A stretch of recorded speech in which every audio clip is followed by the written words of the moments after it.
back and rise to new heights like the politicians and the media have been trying to convince you. This global recession, or more accurately, this global depression that we've been in this past 5 years, is not a temporary downturn. It's the beginning of the end of an era. If you're watching this video, you're probably curious as to when the system is going to unravel. However, this question can't be answered without looking at the why. The why will determine the how, and the how will determine the when. After the crash of 2008, a lot of people suddenly started caring about things like monetary policy, national debt, and central banking, and they began educating themselves on these topics in order to understand what was happening, and to get some idea of what was coming. In response, scores of internet pundits and self-made economists rose up to answer their questions and to predict when and how the system would fall. Unfortunately, many of these would-be teachers were promoting an outdated worldview that left out the most important variables, and as a result, their predictions fell flat on their face, over and over again. For example, when the Federal Reserve began flooding the economy with cash through the bailouts and its series of quantitative easing, many predicted that this would quickly lead to hyperinflation. America was about to become the next Weimar Germany, or Zimbabwe. Soon we were going to be carrying wheelbarrows full of cash to the grocery store just to buy bread. Many predicted this would happen by the summer of 2009, others by mid-2011. Of course, they were all wrong. Why? They were wrong because they didn't understand what actually gives the dollar value. It's true that the US dollar is debt-based, and it's not backed by gold or any other precious metal. And it is true that when money is created as debt, it comes with interest, and the money to pay that interest never exists. Therefore, it is inherently a Ponzi scheme doomed to fail from the start. However, it's not entirely accurate to say that the dollar is backed by nothing. The US dollar, which is the world reserve currency and therefore affects everyone on this planet, is backed by two things: oil and the US military. After Nixon ended the gold standard in 1971, he immediately began brokering deals with every member of OPEC, offering military protection in return for them only selling their oil in US dollars. By 1975, every OPEC nation had been brought into this agreement. From that point on, if you wanted to buy oil in the international markets, you needed Federal Reserve notes. And that meant that America could now print out as much funny money as they wanted, and the rest of the world would still have to use it, just as long as no one in OPEC backed out. This arrangement is called the petrodollar status. This is what prevents the dollar from going into hyperinflation, like a normal currency might. That's not to say that running the printing presses like madmen has no effect. The dollar has lost a great deal of its perceived value since the 1970s. However, the inflation and economic effects of the Federal Reserve's policies are not proportional to what you would see if a country like Australia were to do the same thing to their currency. This is due to the fact that the demand for dollars created by the petrodollar status mitigates inflation to a large degree by distributing the consequences globally, rather than merely affecting the United States. Essentially, America gets to write hot checks, and the rest of the world has to pay the bill.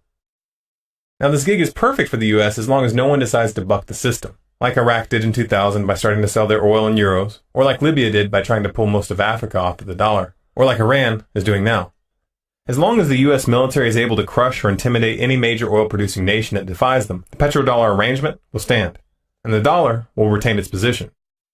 What this means is that the economic collapse cannot be predicted by looking at stock market charts, interest rates, GDP, or any of these other standard economic indicators. Because as long as America has the power to write hot checks at the entire planet's expense, they're going to keep bailing out the banks and the corporations. There's no question about that whatsoever. Heck, they'll drop money out of helicopters if they have to. Of course, the situation can't last forever. The obscene national debt, the massive derivatives black hole still on the books, and the impending municipal bond crisis will eventually destabilize the rest of the system. And if allowed to run its course with these bailouts and the quantitative easing cushioning the fall, we would be in for a very slow, painful economic death spiral. However, that's not a very likely scenario. As of right now, our present course has us heading towards a third world war. This is where the game will most likely play out unless we take drastic action, and this is where we need to be putting our attention. The showdown that's developing in Syria and Iran, with the US finally acknowledging that military action is being planned, has been in the works for many, many years. The evidence was readily available for those who were willing to take the time to research it. And U.S. Army General Martin Dempsey, the chairman of the Joint Chiefs of Staff, said he provided President Obama with the options for the use of force in Syria. He said the U.S. is considering what he termed as kinetic strikes in Syria, but he did not go into further details. We see that the war talk is escalating, not just on this side of the Atlantic. British generals basically echo what the U.S. says, but in even stronger terms. We talked about this in detail and predicted what was coming in several of our videos, including the road to World War III, and World War III has already begun. Over and over and over again, we've been showing you how China and Russia have been warning the US and NATO not to go down this path, showing you how they've been warning that thermonuclear war could result. And we've shown you that in spite of this, the US has been steadily pushing forward, ignoring the warnings. But why Iran? Well, because Iran is sitting on the world's third largest oil reserves, because they control the Strait of Hormuz, which is the world's most crucial energy transport choke point, with 17 million barrels of oil passing through it each day, and because Iran is not bowing down to the US and NATO. They don't like the petrodollar, and they've been pushing for an alternative. This past year, we showed you this clip, which made it pretty clear that they would find some way to draw Iran into a war. I frankly think that crisis initiation is really tough. And it's very hard for me to see how the United States president can get us to war with Iran. Which leads me to conclude that if, in fact, compromise is not coming, that the traditional way of America gets to war is what would be best for U.S. interests. Some people might think that Mr. Roosevelt wanted to get us into World War II, as David mentioned. You may recall we had to wait for Pearl Harbor. Some people might think Mr. Wilson wanted to get us into World War I. You may recall he had to wait for the Lusitania episode. Some people might think that Mr. Johnson wanted to send troops to Vietnam. You may recall he had to wait for the Gulf of Tonkin episode. We didn't go to war with Spain until the until the Maine exploded. And may I point out that Mr. Lincoln did not feel he could call out the Federal Army until Fort Sumter was attacked, which is why he ordered the commander at Fort Sumter to do exactly that thing which the South Carolinians had said would cause an attack. So if, in fact, the Iranians aren't going to compromise, it would be best if somebody else started the war. One can combine other means of pressure with sanctions. I mentioned that explosion on August 17th. We could step up the pressure. I mean, look, people, Iranian submarines periodically go down. Someday one of them might not come up. Who would know why? We can do a variety of things if we wish to increase the pressure. I'm not advocating that, but I'm just suggesting that this is not a either-or proposition of, it's just sanctions has to succeed or other things. We are in the game of using covert means against the Iranians. We could get nastier at that. The current drive to topple Syria fits with this strategy. Iran and Syria have a mutual defense agreement, and Iran is already sending troops to Syria in their defense. Russia is also signaling its involvement, sending advanced anti-aircraft missiles to the Syrian government, and positioning its naval forces off the coast of Syria. We showed you this clip at the end of 2012, which gave us a hint as to the timetable. There will also be many, many side effects, all of them adverse, from an Israeli strike. But at the end of the day, if we don't get it done the way the administration's working on it now, which I totally agree with, then we ought to take them out. Secretary Clinton. Well, we're working hard. We're working hard. I said at the end of the day may be next year. It will be next year. The three individuals in this clip, James Baker, Hillary Clinton, and Charlie Rose, are all members of the Council on Foreign Relations, an organization which has been calling for the invasion of Iran for many years now, an organization who has people in positions of power to ensure that it happens. Thank you very much, Richard, and I am delighted to be here in these new headquarters. I have been often to, I guess, the mothership in New York City, but it's good to have an outpost of the Council right here down the street from the State Department. We get a lot of advice from the Council, so this will mean I won't have as far to go to be told what we should be doing and how we should think about the future. The powers that be want to kick this next conflict off very soon, in a matter of months if all goes smoothly. Whether they're able to pull that off is another question. If the United States and NATO go into Syria and the conflict spreads into Iran, the results would be disastrous. This won't be a replay of Iraq or Afghanistan. This will be a whole new level of war. One that will likely draw in China and Russia, and which has the potential to bring the entire planet to utter ruin. Even these so-called powers that be won't be able to control the chain of events that follows. They are quite literally playing chicken with nuclear weapons, gambling all of our lives on their deranged power games. Why? Because the powers that be want to stay in control. And if the economy is allowed to grind to a halt organically, they know that they would lose all leverage in the situation. As conditions worsen, the people would begin to rise up, and it would only be a matter of time before their house of cards falls.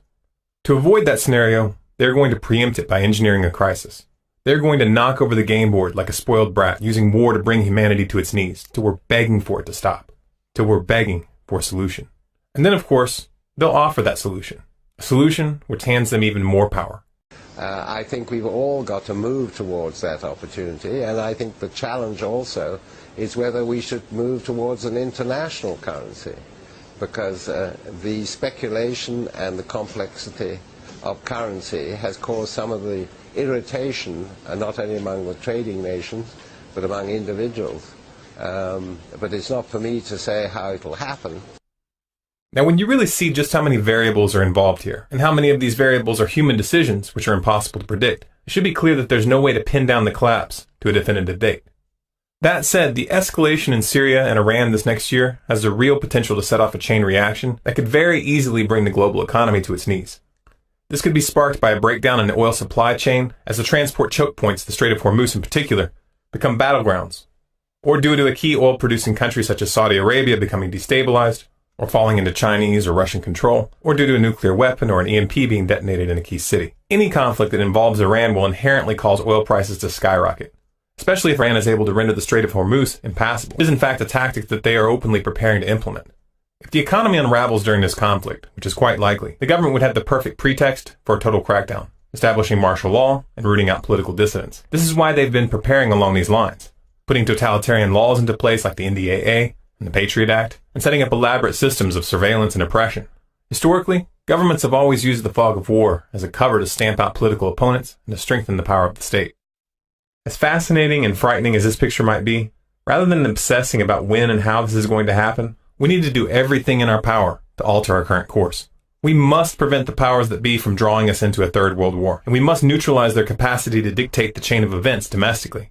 That's going to require widespread disobedience within the military and the civilian population. In short, we need a revolution. We created a video precisely for this purpose: Revolution, an Instruction Manual. Please watch that video and read the books that it recommends.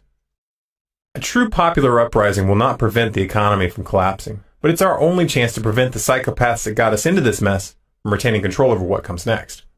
And that is the topic of our next video. What comes next? What will replace the current system?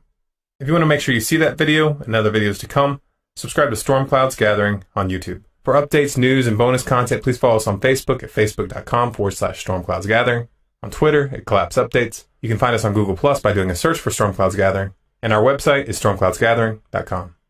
The economy is not going to recover. It's not going to bounce back and rise to new heights like the politicians and the media have been trying to convince you.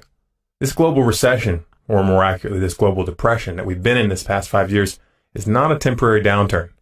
It's the beginning of the end of an era. If you're watching this video, you're probably curious as to when the system is going to unravel. However, this question can't be answered without looking at the why. The why will determine the how, and the how will determine the when. After the crash of 2008, a lot of people suddenly started caring about things like monetary policy, national debt, and central banking, and they began educating themselves on these topics in order to understand what was happening, and to get some idea of what was coming. In response, scores of internet pundits and self-made economists rose up to answer their questions and to predict when and how the system would fall. Unfortunately, many of these would-be teachers were promoting an outdated worldview that left out the most important variables, and as a result, their predictions fell flat on their face, over and over again.